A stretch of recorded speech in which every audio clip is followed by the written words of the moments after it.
Righto. Welcome aboard the Marseille Dream, a beautiful schooner. Mate, it's a beauty. And g'day to you, Teed, mate. Good day to you, Tom, Whenever you are. whenever I am. So, I've just watched Murder on the MS Marcel Dream recently, mate.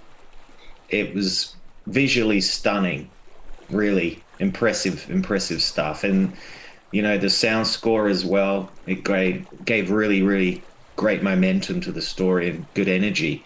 I think I'm not, an expert on these kind of things, but I'm just curious, like, you know, did you also produce this?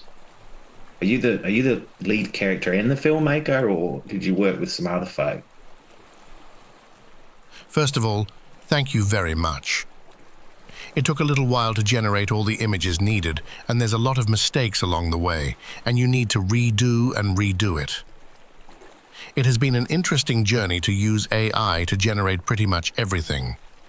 And obviously I am the lead character, but at the same time we're myself and a group of people behind the production.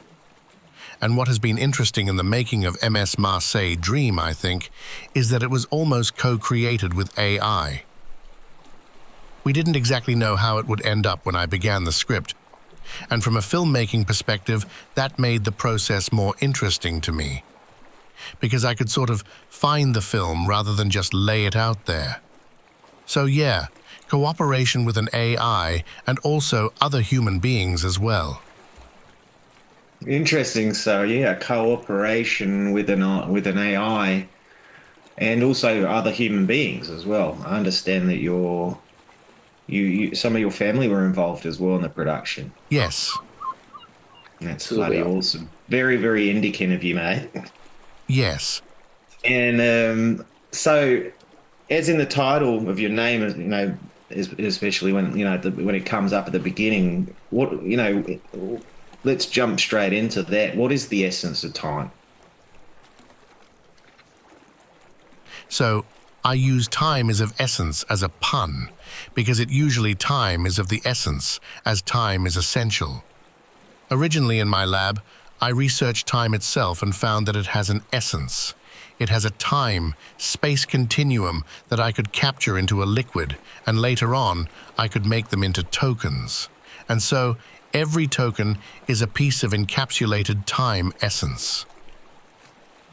Right. Okay. Yeah. No, because I noticed that the T token there is it comes up a couple of times in the film there, and so just to be crystal clear, effectism is like it's a philosophy that you've developed, I assume, within your adventures. This effective democracy is highlighted.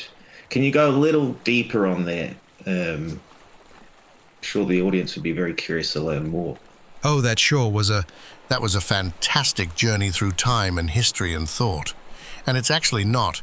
It's an idea that I have been thinking about for quite a while, or the impression that a lot of ideologies, and both political and philosophical, are mostly for good reasons, based on reason, not emotions.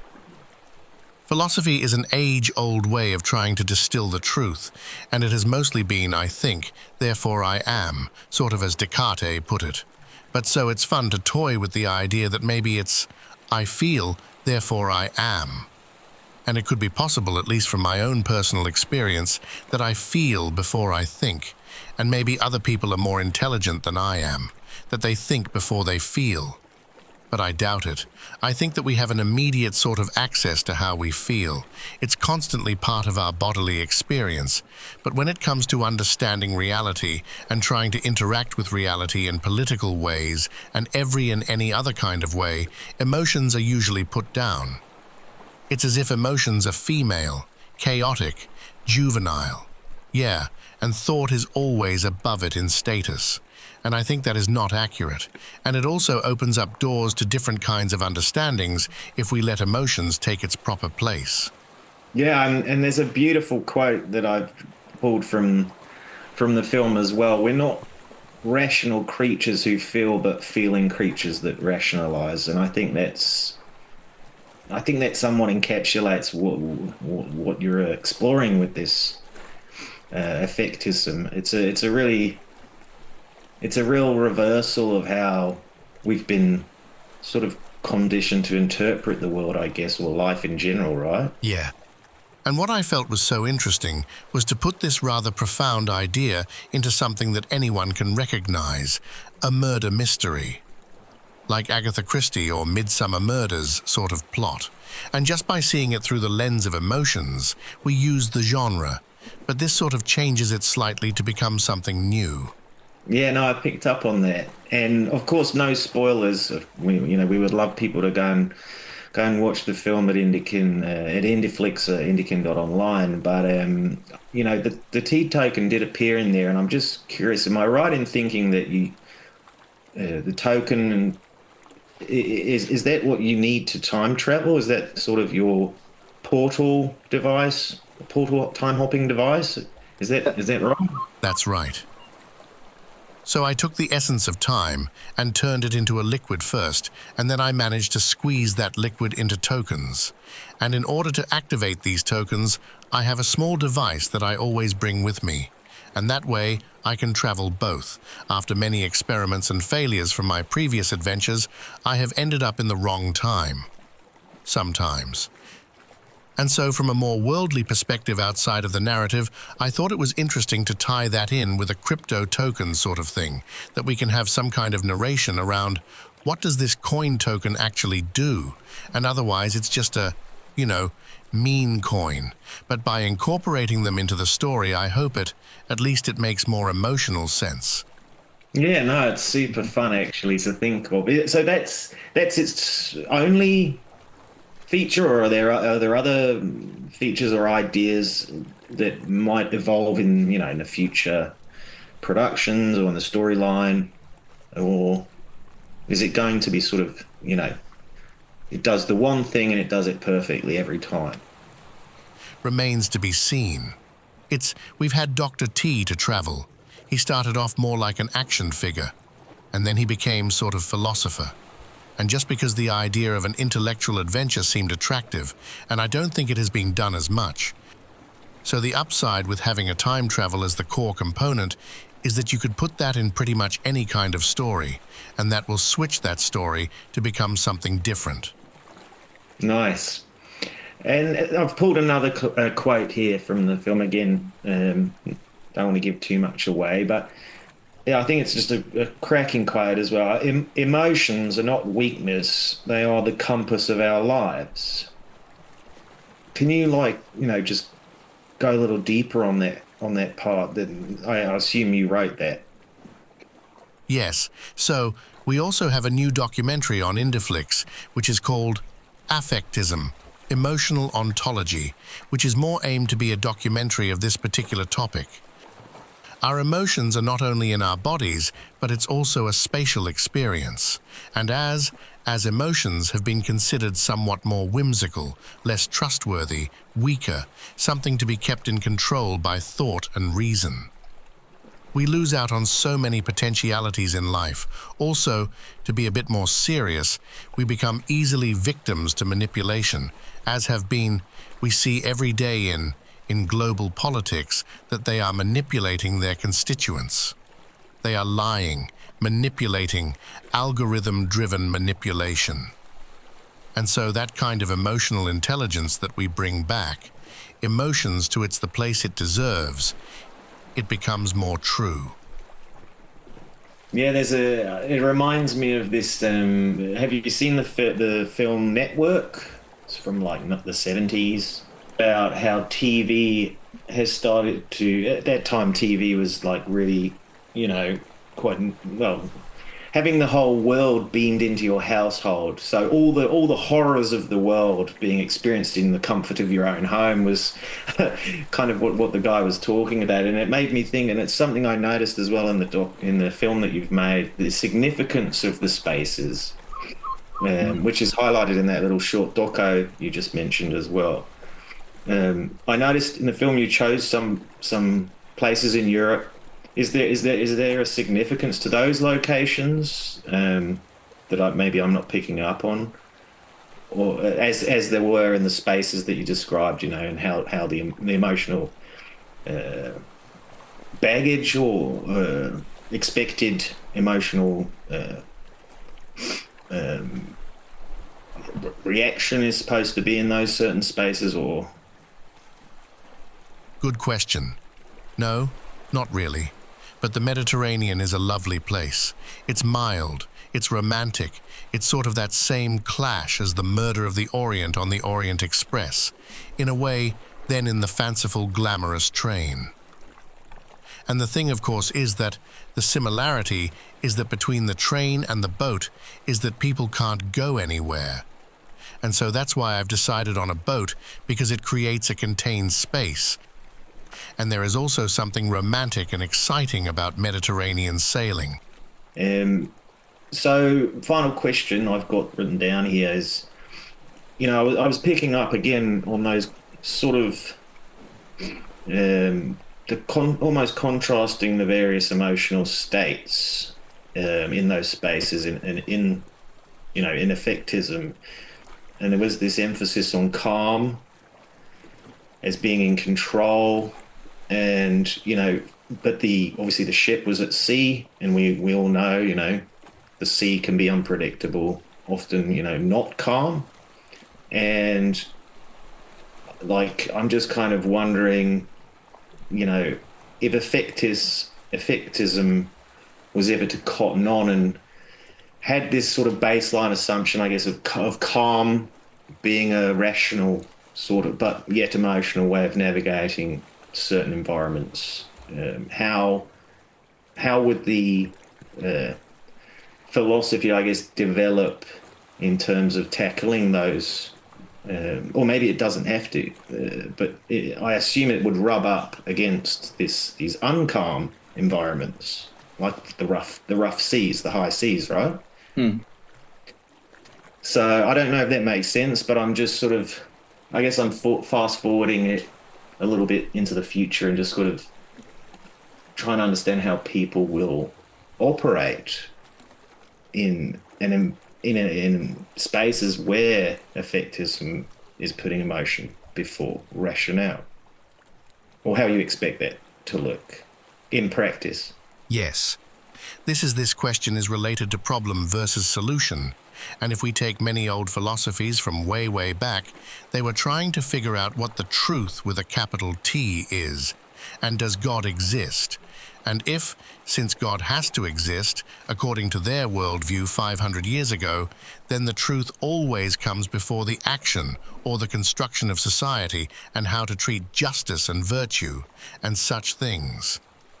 And I think personally, I've found it much more interesting to see it the other way round, that we don't know the truth. We have no truth to depart from, other than this is a truth we appreciate and understand and see and feel. And in order to construct a world and a more fair, just, virtuous society, it's a wise idea to depart from the whole of us, and our feelings are part of it. And simply by acknowledging that we do have these feelings opens up new ventures for different kinds of solutions. I actually borrowed a lot from a book called The Social Construction of Reality, written about, 80 years ago, maybe? So this was a revolution, a revolutionizing idea at the time, that the world is not objective, it is socially created, that which means that we together co-create the world we live in. We inherit ideas from the past, and we pass on ideas to our next generations. So I simply took that idea and exchanged the word social to emotional. So it's an emotional construction of reality, which both opens the possibility of listening more closely to how we feel in different situations, but it also opens up for new solutions, where we can appreciate that we all have these basic needs to feel, both grief and joy and serenity, and maybe even fear and more excitement. Exactly what I was going to say. Fear, uncertainty, doubt, a lot of behaviors, obviously, and especially now that you're obviously an IndiKin, you're becoming more and more familiar with the crypto space and the DeFi alchemy that goes on the charts and everything. Do you think this effectism is going to rub up well with the types of people that, you know, that whole culture of degenning, they call it day trading, which is essentially just hot potato moving value around, um, making sure you're not the guy left with the hot potato, right?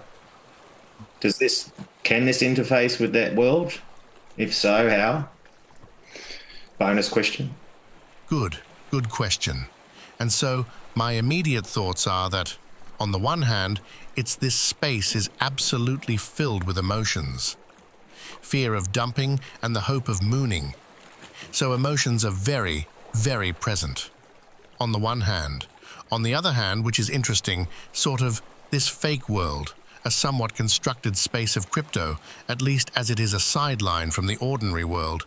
It creates its own rituals and beliefs and norms. And it's also true that the emotion of certainty is also often being presented as an antidote to all the uncertainty that is going on. So whenever you can't really say, I vaguely kind of think that this coin will go up next week. You have to say, I'm convinced that this token will go up next week. It's sort of a spell against constant uncertainty. Yeah, mate. No, well, appreciate you being part of the gang now anyway. And I'm just blown away by what you've been able to put together there. Using these new tools they are brand spanking new. And, like I say, it's visually stunning. The audio was amazing. Story was great as well, and I really like the way like you say, you've kind of encapsulated, some of the ideas in effectism into an accessible narrative that people can quickly grasp. So that's very, very much in my wheelhouse. I like to try to do have similar effects with my stories, and all I can say is, looking forward to how we grow together. And if you want to see Murder on the MS Marseille Dream, visit IndiKin.online. Indiflix is running a bunch of shows from the 5 filmmakers, Dr. T being one of them, and more of course, more to follow. Is there anything you want to sign off with, Teed, mate? This was a really joy interview, and I think, I'm really, really happy that you're enjoying, being part of this and getting exploring your own sort of story worlds, I guess. First of all, thank you very much. I appreciate it deeply, and I'm a proud member of IndiKin, and I can't wait to see where we can take this. Along with the whole community as well, obviously. We were looking to connect in new and fun and exciting and different ways. Where I personally arrived at during this production is that, at the end of the day, the narrative is everything, which to me shows how instrumental stories are to conveying feelings. Excellent. Dr. T, mate, thank you so much whenever you are. Until next time, buddy. Whenever you are. Thank you.